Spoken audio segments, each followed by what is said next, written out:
আসসালামু আলাইকুম ওরহমতুল্লাহি ওয়াবারাকাতুহু। এখন আপনাদের সামনে আমি আলোচনা করতে চাই ইরান ইসরায়েল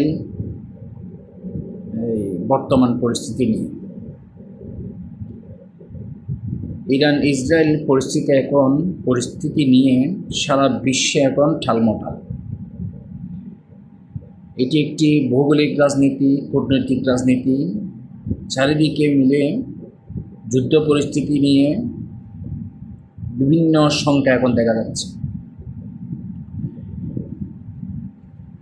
আজকে দীর্ঘ 1.5 বছর ধরে ফিলিস্তিন নামে যে রাষ্ট্র আছে, ওই রাষ্ট্রের গাজার মধ্যে নৃশংস তারা হত্যাযজ্ঞ চালিয়েছে ইসরায়েলি ইহুদি মালউনরা।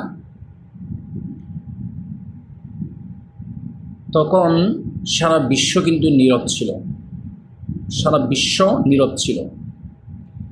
এই সময়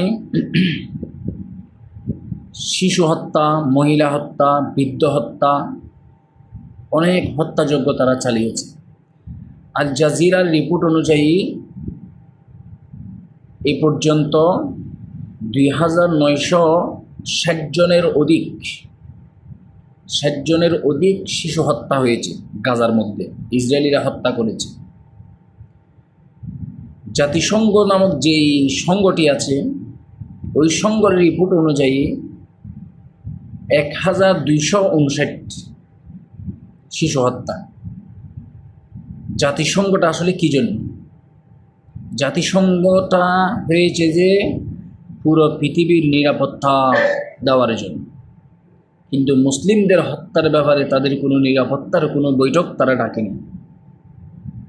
এমন সময় ইসরায়েল চেয়েছে যে এই সময় এই সুযোগে একটা ইরানকেও একটা শিক্ষা দিয়ে দেবে, কিন্তু দেখা যাচ্ছে সেটা ভুল হয়ে দাঁড়িয়েছে। গাজার প্রতিচ্ছবি এখন, গাজার যে ভৌগোলিক যে ছবি, যে ভবন মাটির সাথে মিশিয়ে দিয়েছে, ওরকমভাবে এখন ইরান ইসরায়েলের সমস্ত ভবন মাটির সাথে মিশিয়ে দিচ্ছে। এখন ওইভাবে ইরান এখন মাটির সাথে তাদের ভবনগুলি মিটিয়ে দিচ্ছে। এই সময় তাড়াতাড়ি জরুরি বৈঠক জাতিসংঘের মধ্যে, গতকালকে জরুরি একটা বৈঠক হয়েছে শান্তি নিরাপত্তা, ওখানেও তাদের বিভিন্ন ধরনের আলোচনা হয়েছে। এমনকি নতুন খবর হলো